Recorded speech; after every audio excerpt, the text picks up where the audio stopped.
For this project, I decided to set up a lab environment that leverages Active Directory to secure an FTP server. Setting up this environment in VMware Workstation would work, but I wanted to go a bit bigger.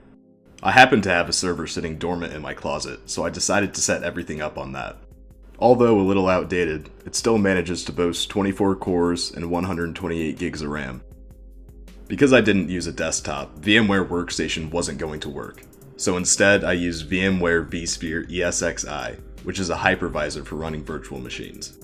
This is the first thing I needed to install on the server, because it basically functions as an operating system. After downloading it for free from Mizzou, because purchasing it would cost around $6,000, I loaded it onto a bootable USB. Next, it was just plugging it into the server and firing it up.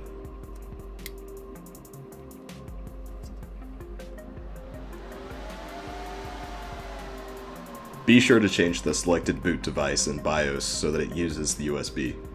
Once ESXi is booted up, there is only a small amount of configuration to go through, like setting up the root password, setting the amount of storage space to use, and configuring the static IP, which I set to 10.0.0.240. Moving over to my computer, I navigated to the static IP address of the server and logged onto the web portal. With ESXi up and running, it was time to install some virtual machines. The first virtual machine I decided to install was Windows Server 2012 R2 Data Center, again, getting it for free from Mizzou. I loaded it on a USB and plugged it into the server, but I couldn't get ESXi to recognize it. Little did I know, there's a much easier way. In ESXi, you navigate to the storage and select a data store browser. Then, you simply upload your ISO to the data store. Once the ISO is uploaded to the server, setting up a virtual machine is fairly easy. You navigate to Virtual Machines and click Create/Register VM, and then go through the setup dialog.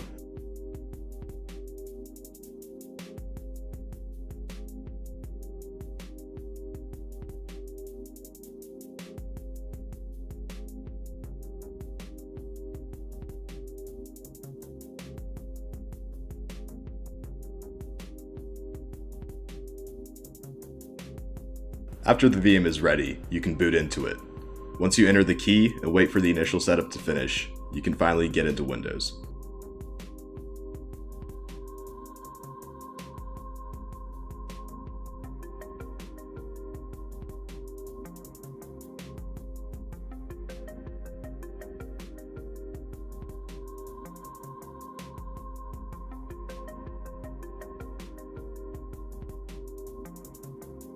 The first thing to do is to apply any updates that are available and set a static IP address. I chose 10.0.0.241.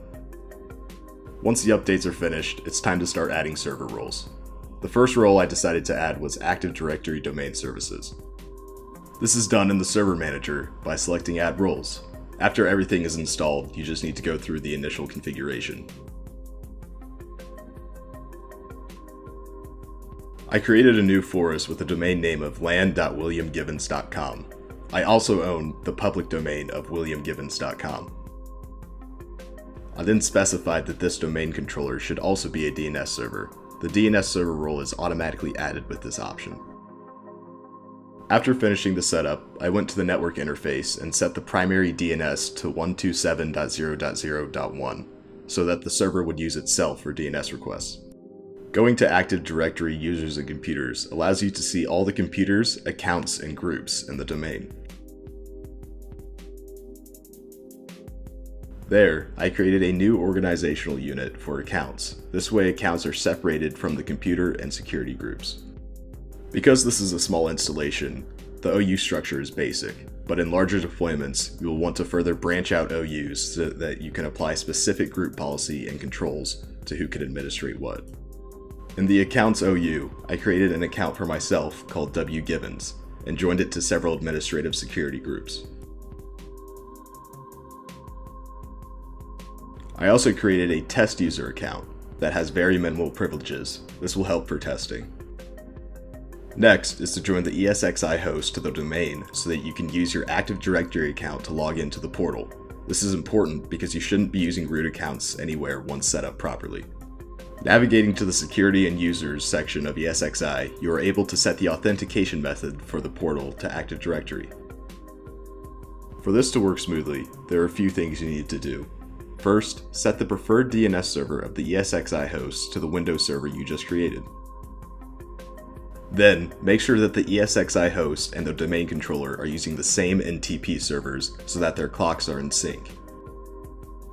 And finally, in DNS settings, create a static reverse pointer record for the ESXi host.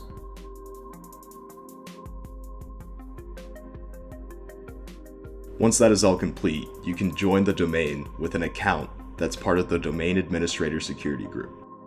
After it successfully joins the domain, it is listed under Domain Computers. To grant accounts access, you need to create a new security group called ESX Admins. It is hard-coded into ESXi to accept users who are a part of the security group. Once the security group was created, I added my account to it.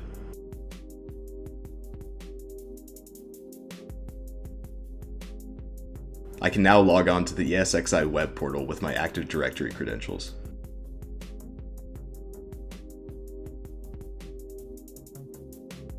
Now, it was time to set up the FTP server. For this, I chose CentOS 7 as I am familiar with it. The process of setting up the virtual machine is similar to the previous one, but instead you change what type of OS is being installed. After booting it up, I updated the packages and configured the network settings with a static IP address of 10.0.0.242 and a DNS server of 10.0.0.241, which is the Windows DNS server. To be able to authenticate users with Active Directory, I needed to install some packages. The main package is roundd. This allows you to see and join Active Directory domains. This package also requires a good amount of other packages to be able to run. These packages include KRB5 Workstation, or commonly known as Kerbos, SSSD, which provides access to different identity and authentication providers, Oddjob, to make a home directory when a user connects, ADCLI, which allows you to perform actions on an Active Directory domain, and Samba Common Tools. Next, I joined the server to my domain using the following command. For the role of the FTP server, I installed vsftp and started the service. In vsfpd.conf, I edited a couple of settings. I set anonymous enabled to no so that users can't sign in without being authenticated. I set chroot local user yes so that users are locked to their home directory and can't access other users' files. I changed the user's local root to /home/user to set the user's root directory to /home/ their Active Directory name. And then I needed to allow writable chroot set to yes to allow users to write to their root directory. When connecting to the FTP server, I wanted to force users to use TLS, so I created an RSA key with the following command. After the key was created, I went back to vsftp.conf and edited a couple of settings to force users to use TLS and to use that key that I just generated. After that, I used the following command to open up port 21 so that SFTP traffic was allowed. With this setup, any user who had an Active Directory account could connect to the FTP server, so I wanted to lock it down to a certain security group. In Active Directory, I created a security group called FTP User and added the appropriate accounts to this group.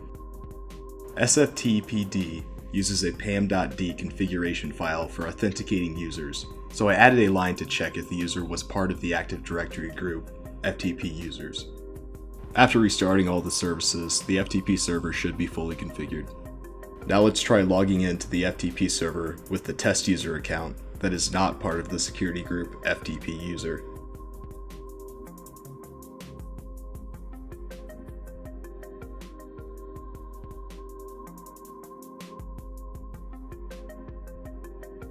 As you can see, this fails. Now, let's add the test user to the FTP user security group. Now, let's try logging in again.